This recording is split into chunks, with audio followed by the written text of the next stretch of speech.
Hello everyone and welcome to decoding with Rajat and Khushi. और आज का जो हमारा टॉपिक है तो रशिया के प्रेसिडेंट व्लादिमीर पुतिन क्या भारत के G20 समिट का हिस्सा बनेंगे। जैसा कि आप सभी को पता होगा कि G20 समिट 2023 का जो है वो भारत ही होस्ट कर रहा है और ये न्यू दिल्ली में होस्ट कराया जाएगा सितंबर महीने में।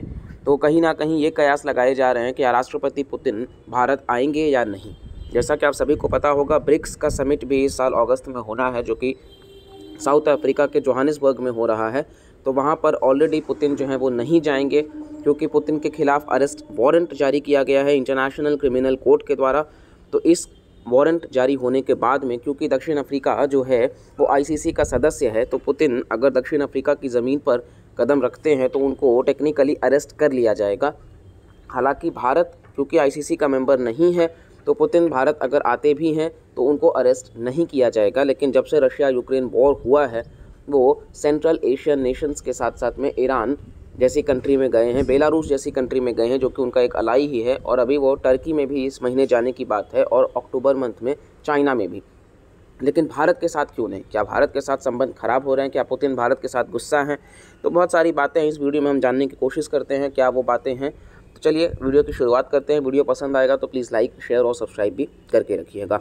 तो यहाँ आप देख सकते हैं पुतिन के पार्टिसिपेशन पर जब पूछा गया भारत से, तो भारत ने नॉन कमिटल रिस्पॉन्स दिया कि मतलब हमें ऐसा कुछ इन्फॉर्मेशन तो नहीं है, वेल पुतिन अगर भारत आते हैं तो उसके हिसाब से हम एड्रेस करेंगे चीज़ों को। यानी कि इंडिविजुअली मतलब आने को लेकर के भारत जो है वो बहुत ज़्यादा क्लियर नहीं है, और ये अपने आप में थोड़ा सा एक क्वेश्चन बनाता है।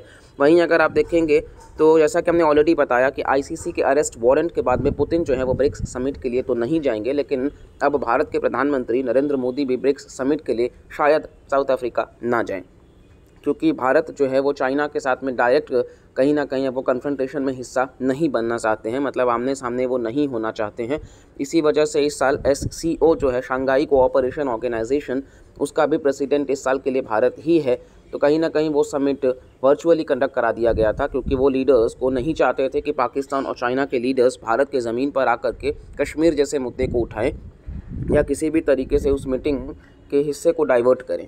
और इस वजह से कहीं ना कहीं ब्रिक्स समिट में हो सकता है कि नरेंद्र मोदी भी हिस्सा ना रहें। और अगर ऐसा होता है तो ऑब्वियस सा बात है कि कुछ बहुत ज़्यादा निकल के नहीं आएगा, क्योंकि ब्राज़ील होंगे सिर्फ और चाइना होंगे और साउथ अफ्रीका तो खुद होगा। यानी कि कुल मिलाकर के ना रशिया होगा ना भारत होगा।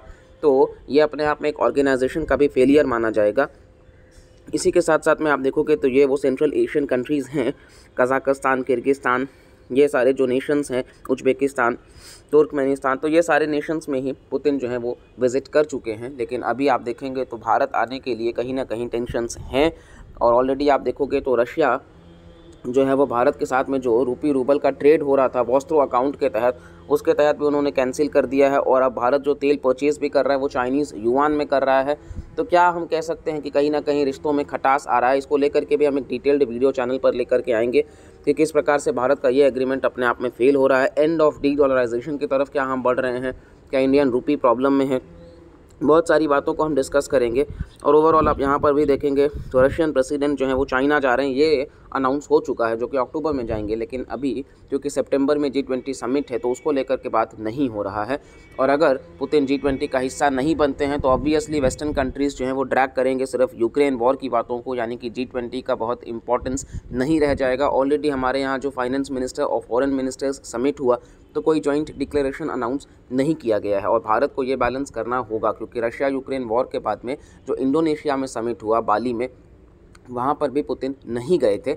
लेकिन भारत, क्योंकि आपको पता है कि मोदी और पुतिन की दोस्ती बहुत ही अच्छी मानी जाती है, तो इस वजह से पुतिन का होना बहुत अपने आप में इम्पॉर्टेंट माना जा रहा है।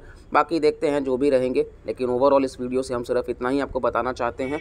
और बाकी अपकमिंग वीडियोज़ के लिए आप चैनल को सब्सक्राइब करके रखिए। हमने ऑलरेडी बहुत डिटेल्ड वीडियोज़ बनाया है, उसको भी आप देख सकते हैं। चाइना और इंडिया को लेकर के एंड ऑफ मतलब क्या ये ट्रेड जो है वो चाइना का भारत को कितना बेनिफिट करेगा, साथ साथ में नेहरू जी ने क्यों UNSC का सीट रिजेक्ट किया है, और भी तमाम वीडियोस चैनल पे आने वाले हैं। तो बस चैनल से जुड़ के रहिए प्लीज़। एक हम्बल रिक्वेस्ट है, चैनल को सब्सक्राइब करके रखिए और वीडियोस को पूरा देखिए और शेयर भी करते रहिए और अपना प्यार बनाए रखिए। मिलते हैं अगली वीडियो में, तब तक के लिए bye bye, take care and Jai Hind.